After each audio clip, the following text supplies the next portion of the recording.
Кога новата година ти стартува во периметерот на Доналд Трамп, макар и од трибина, додека инаугурацијата на американскиот повратник во Белата куќа ја гледаш на телевизија, логично е политичката 2025 да ја завршиш дома, докажувајќи се барем на јавна сцена, со оној на кој што му ја обележа годината со едно кафе, кој повеќе се снаоѓа во длабокото. Немојте да дозволите да ве носат континуирано во длабоко. На крај ќе се удавите. А ние охриѓани знаеме каде во длабокото се скока, а кај не се скока. А вие очигледно веќе сте скокнале, како ќе испливате, не знам, вие мислите му.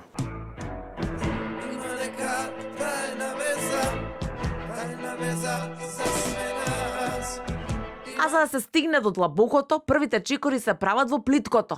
И тоа срамежливо, трепкајќи. Ова е еден состанок првичен, ние се уште треба да видиме каква ќе биде таа методологија, да ја разработиме, меѓутоа мора да кажам дека има волја од двете страни. Апсолутно се разговара за сите оние случаи, и за ласкарци, и за Бесатранс, и за модуларната болница во Тетово, и од оние информации кои што ги имам се работи веќе.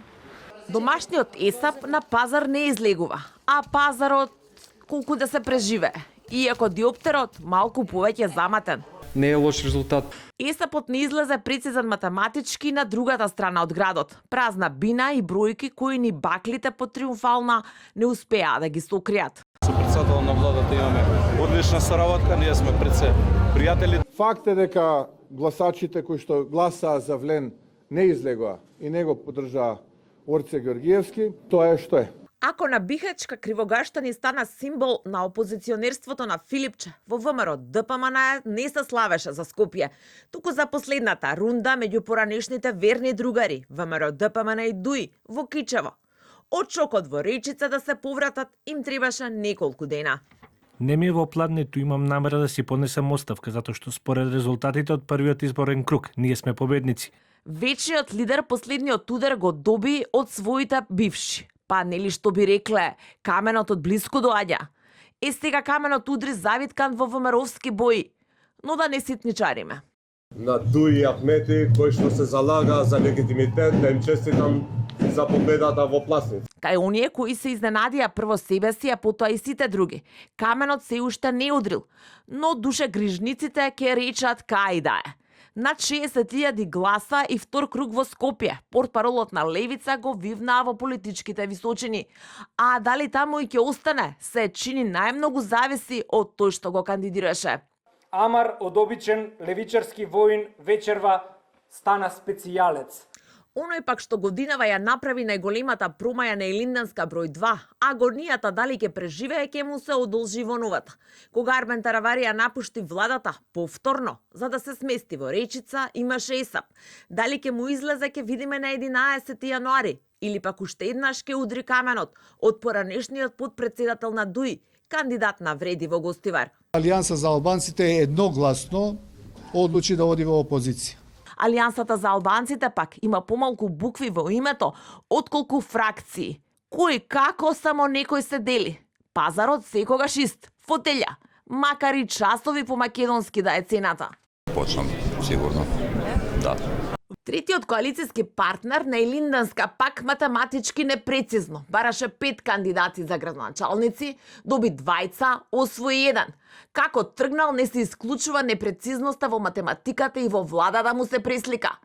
Правда веќе е кога му е изгубена територија. Тоа беше една несретна изјава на Антонио Милошевски кој што ја репризираше всушност.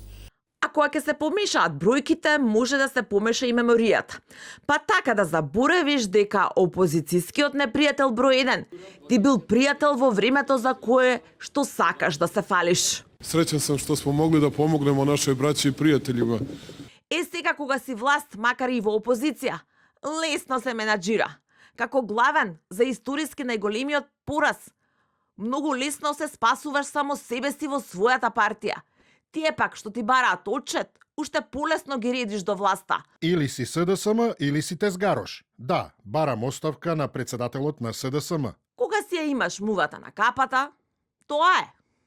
Се постава прашањето зошто тоа не го прави изминатиот период. Година и пол дена. Како тоа сега? Непријател си има и власта, и тоа вечен. Традицијата мора да продолжи. Може би од тој талок на ова општество потоа ќе прави рилсови и ќе се обидува преку социјалните медиуми да ме исмева, но јас ќе останам на својот принцип и покрај притисоците од тој талок на општеството, а тоа е дека треба да зборуваме зубави работи. Премиерот скромен, па се фали само со обичните смртници вратени од диаспората, а може и не е свесен дека неговата мисија почнала многу порано. Како се добива таа виза ако не е врзана со инвестиции? Пред периодот да се кандидирам за председател и за на партијата, односно претходно пратеник, бев во преговори со една болница во Дубај за работа таму. Каменот, кога ќе се врати на своето место, тежи најмногу. И кога ќе удри каменот, балот може да биде само и единствено маскенбал. Заеве Жилав мора долго да се динста. Дури и 5 години откако е во политичка пензија, може би ќе треба и повеќе. Истинската вистина е тоа што кажува владата. И вака вооружени, за 2026-та остана само една реформа. Сериозно размислуваме за уведување дополнителни даноци за немажени и неженети. Крајот. Ги избројавме и овие 365 дена, може само да си посакаме едно. Да останеме нормални. Бидејќи овде, кој не полуди, тој буквално не е нормален.